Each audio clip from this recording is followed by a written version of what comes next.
చెప్పాను కదా గుప్తా గారు, మనోనే నా పిల్లల్ని కాపాడుతుంది అని.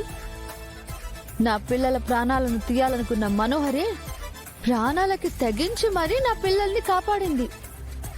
ఈ సీన్ చూడ్డానికి చాలా ఇంట్రెస్టింగ్ గా ఉంది. Wow, what a scene. Jagannath,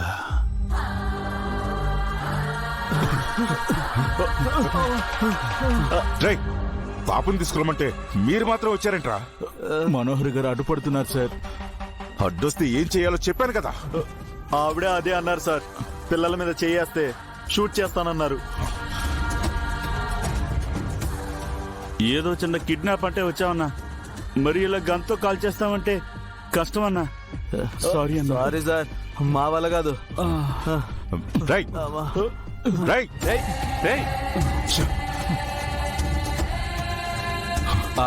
Ranveer రాగు. మనోహరి అంత చూసి ఇప్పుడే అంజలిని తీసుకొస్తాను. రణవీర్ రాగు, నా మాట విను. మనోహర్ గురించి నాకంటే నీకే బాగా తెలుసు. ఇప్పుడు నువ్వు లోపలికి వెళ్తే నిన్ను కాల్చడానికి క్షణం కూడా ఆలోచించదు. చీకటి పడి నువ్వు. చీకటే మన ఆయుధం. ఇవాళ అంజలిని తీసుకుని వెళ్లకుండా నువ్వు నన్ను ఆపలేవు మనోహరే.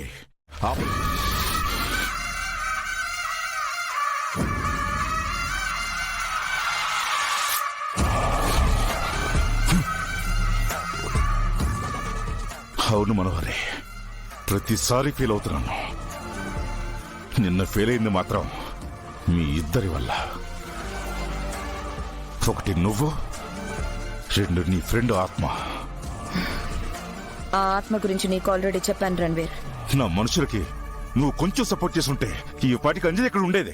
నన్నేం చేయమంటావు రణ్వీర్? అమర్ నన్ను ఆ పిల్లలకి కాపలా పెట్టి వెళ్ళాడు. వాళ్ళలో ఒక్కరు మిస్ అయినా నాదే కదా రెస్పాన్సిబిలిటీ. అందుకని నా మనుషుల్ని కొట్టేస్తావా? కొట్టక ఇంకేం చేయమంటావు?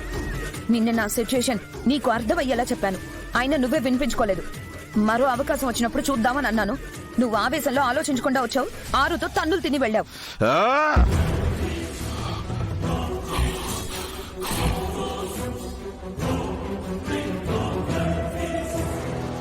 అసలు ఆత్మయ్యుండి దానికి అన్ని శక్తులు ఎలా వస్తున్నాయో అర్థం కావట్లేదు. ఎన్ని రకాలుగా ప్రయత్నం చేసినా ఇంట్లో నుంచి పోవడం లేదు. గోరాతో ట్రై చేశాను, వాడు పరారీలో ఉన్నాడు. ఒక స్వామీజీతో ట్రై చేశాను, వాడికి పక్షపాతం వచ్చి మూలపడున్నాడు. అసలు ఏం చేస్తే దాని పీడ వదిలిపోతుందో అస్సలు అర్థం కావట్లేదు.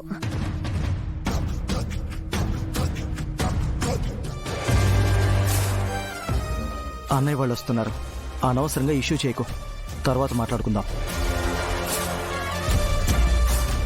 బావగారు,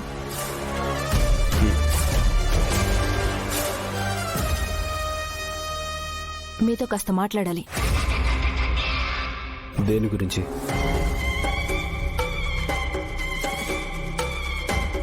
నువ్వు అడుగుతావా, నన్నే అడగమంటావా? వద్దు, నేను అడుగుతాను. అదే అన్నయ్య, బిజినెస్ పెట్టాలి, దానికి నువ్వు మనీ అరేంజ్ చేస్తానన్నావు కదా, అదే ఎప్పుడా అని. మీరు అడిగింది చిన్న అమౌంట్ కాదురా, కొంచెం టైం పడుతుంది, వెయిట్ చేయండి. ఇంకెన్నాళ్ళు వెయిట్ చేయాలి బావగారు? వచ్చిన డబ్బంతా మీరు దాన ధర్మాలు చేస్తుంటే ఇంకా మాకేం మిగులుతుంది? అలాగే ఈ ఆస్తంతా హారతి కర్పూరంలా కరిగిపోయేలా ఉంది. చూడు చిత్ర, ఈరోజు మేము అనాథాశ్రమానికి డొనేట్ చేసింది ఈ ఆస్తులో ఉన్న డబ్బు కాదు, బెస్ట్ కపుల్ కాంటెస్ట్ లో మేము గెలుచుకున్న ప్రైజ్ మనీ. ఆ మనీ మాకు రాకుండా మీరు పోటీకి వచ్చారు కదా, అదే మాకొచ్చుంటే ఇలా మీ దగ్గర చేయి చాచి అడుక్కునేవాళ్ళం కాదు కదా.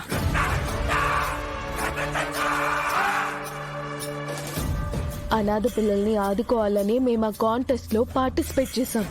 అవును, మాకంటే మీకు వాళ్లే ఎక్కువైపోయారు కదా. మాకివ్వడానికి చేతులు రావు, అదే వేరే వాళ్ళకి దానం చేయడానికి మాత్రం మీ చేతులకు ఎముకే ఉండదు. చిత్ర, ఇంకా ఆపుతావా? ఏంటండి ఆగేది? మనల్ని నొక్కలా బయట వాళ్ళ నొక్కలా చూస్తుంటే నాకు బాధగా ఉంది. ఇక్కడ మేమెవ్వరూ మిమ్మల్ని వేరుగా చూడట్లేదు చిత్ర. ఎందుకు చూడట్లేదు? అనుభవించే వాళ్ళకి తెలుస్తుంది ఆ పెయిన్ ఏంటో. ఆస్తిలో మా వాట పనిచేస్తే మేం వేరుగా ఉంటాం కదా.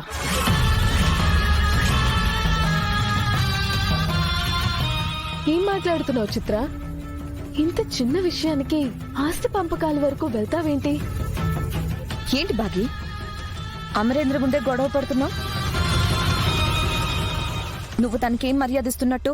ఆ మాట చిత్రతో చెప్పు మనోహరి, నాకు కాదు. ఇనఫ్ బాగి.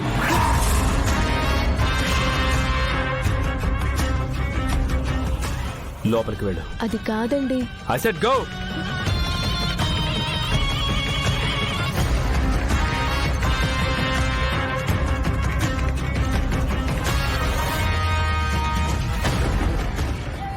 మీకు కావాల్సిన మనీ ఏదో ఒకలాగా ఈవినింగ్ లోపు అరేంజ్ చేస్తాను వినోద్. ఏర్పాట్లు చేసుకో.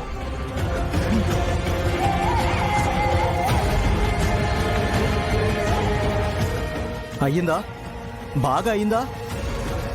ఇప్పుడు నీకు హ్యాపీగా ఉందా? ఏంటి గుప్తా గారు, మా ఆయన నా గది తలుపులు తెరుస్తున్నారు? మమ్ములను అడుగుటయ్యేలా బాలిక, ఏమి జరుగునో ఏమిటో నీవే వీక్షింపుము. విజృంభించునని ధర్మమూలమే మరచిన జగతిని యుగాంతమెదురై ముంచునని సత్యవ్రతునకు సాక్షాత్కరించి సృష్టి రక్షణకు చేయూతనిచ్చి నావగ త్రోవను చూపిన మత్స్యం కాలగతిని సవరించిన సాక్ష్యం